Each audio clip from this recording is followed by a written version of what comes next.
O Senhor esteja convosco, Ele está no meio de nós. Proclamação do Evangelho de Jesus Cristo, segundo Marcos. Glória a vós, Senhor. Naquele tempo, Jesus partiu com seus discípulos para os povoados de Cesareia de Filipe.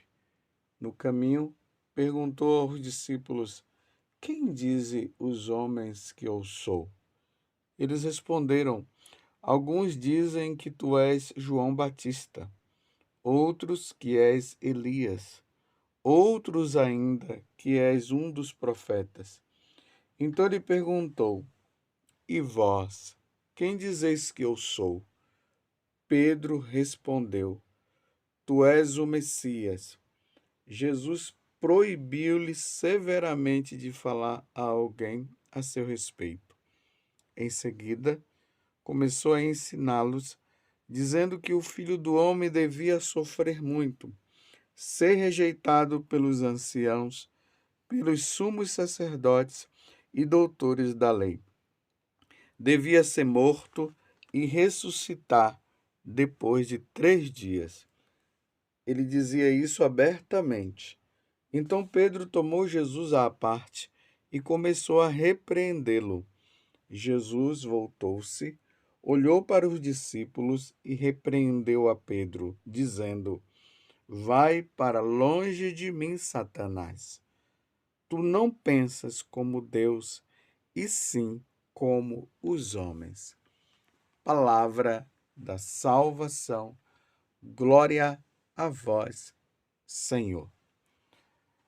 Meus irmãos e minhas irmãs, estamos no capítulo 8, do versículo 27 a 33 do Evangelho de São Marcos, que foi proclamado agora.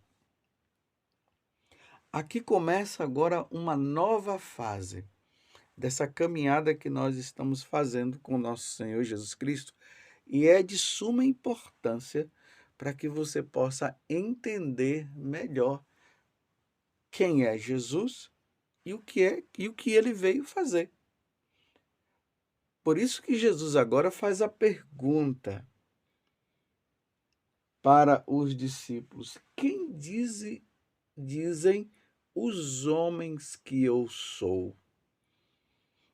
Então, na cabeça do povo estava que Jesus poderia ser João Batista, que ele poderia ser Elias ou um dos profetas. Agora Jesus olha para os discípulos e pergunta também: E vós? Depois de tanto tempo comigo, já faz aí mais ou menos uns 3 anos que vocês estão comigo, qual é a conclusão que vocês têm? Quem eu sou? Vocês se lembram que quando Jesus estava ali no mar da Galileia, na barca com os discípulos, e ali começou, vinha aquele vento forte, vocês se lembram? E a água que entrava na barca. E Marcos deixa bem claro que Jesus estava ali dormindo no travesseiro, na maior tranquilidade. E os discípulos: Senhor, você não está vendo que nós estamos perecendo? Aí Jesus disse para eles: Mas vocês não têm fé? Aí mandou o vento parar, se calar, a água também voltou ao normal, tudo ficou quieto. E aí os discípulos fizeram aquela pergunta: Mas quem é esse que até o vento e o mar param e se calam? Vocês se lembram? Então, eles estavam no processo de conhecimento de quem era nosso Senhor. Agora, Jesus exige, perguntando, uma resposta. Eles precisavam dar uma resposta. Jesus precisava ver também qual era o nível de conhecimento que eles tinham dele agora, depois dessa caminhada toda. E aí Pedro fala que ele é o Messias. Tu és o Messias. Aí Jesus proíbe ele de continuar falando. Os outros evangelistas falam que Jesus falou ainda para Pedro que o que ele tinha revelado, o que ele tinha, na verdade, ele tinha falado, não vinha dele próprio, era do Pai, o Pai que tinha dado esse conhecimento para ele. Então, nós estamos num nível agora, num marco divisor.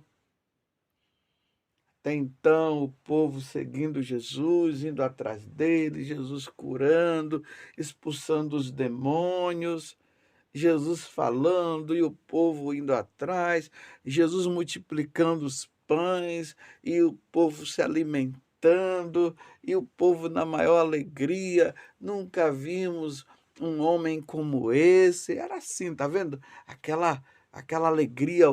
Jesus está resolvendo todos os problemas materiais de cada um, dando alimento e tudo mais.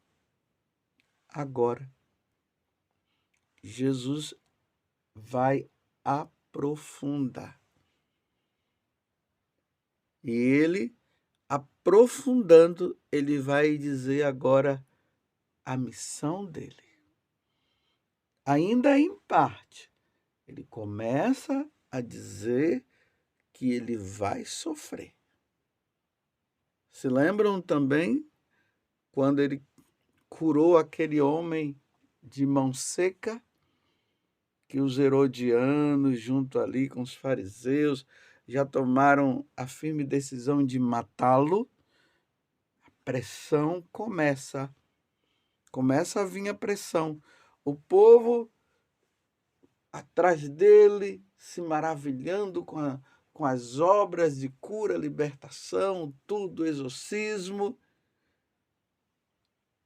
As autoridades religiosas querendo encontrar uma forma de matá-lo, e agora Jesus vai esclarecer. Depois que Pedro professa, e mesmo assim, eu repito, não foi uma inspiração assim, não foi um conhecimento de Pedro, Pedro que foi observando e agora ele diz: Tu és o Messias. E mesmo assim, o Messias, na concepção de Pedro, e ali que ele falou em nome dos apóstolos, ainda era aquele Messias que veio glorioso, né, para dar de comer para o povo, para tirar o povo da opressão dos romanos. Ele fala sem compreender, por isso que Jesus fala no Evangelho de São Mateus e nos outros evangelistas. Pedro, filho de Jonas, o que você fala agora foi uma revelação do Pai, foi o Pai que te falou. E aí quando Jesus continua dizendo, o Filho do Homem devia sofrer muito, ser rejeitado pelos anciãos, pelos sumos sacerdotes e doutores da lei. Devia ser morto e ressuscitar depois de 3 dias. Pedro, ainda sem compreender, chama Jesus à parte e começa a repreender Jesus. Mas como? Como pode isso? Não, nós não aceitamos uma coisa dessa. Não, tu és o Messias, tu és o nosso Salvador. Não, não é bem assim. Aí Jesus repreende-o dizendo, vai para longe de mim, Satanás. É preciso compreender aqui que não é que Pedro estava possuído pelo demônio. É que a ideia de Pedro, a forma como Pedro se referiu a Jesus, tentando protegê-lo, tentando fazer com que aquilo que Jesus estava falando não deveria acontecer coisa nenhuma, Jesus disse, vai para longe de mim, Satanás, tu não pensas como Deus e sim como os homens. Ou seja, os homens, eles não querem um Deus que morre, um Deus que dá a vida na cruz. Eles querem um Deus até que os livre disso. E não aconteça isso também com ele.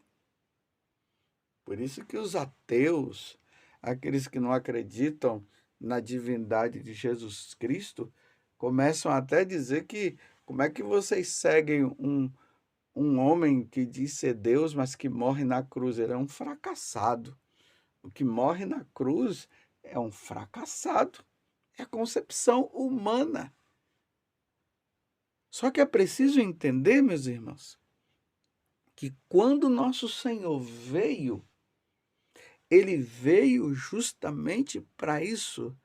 Ele veio para ser oferecido em sacrifício pela salvação de todos. Nós temos visto aí no livro do Gênesis essa fatalidade de Eva e Adão que não deram ouvido para Deus. E aí a serpente foi lá e enganou, o pecado entrou no mundo, a morte também. Eles desobedeceram, não foram fiéis a nosso Senhor, e aí eles foram expulsos do paraíso, e Deus promete a salvação que viria até por uma mulher, porém inimizade entre ti e a mulher.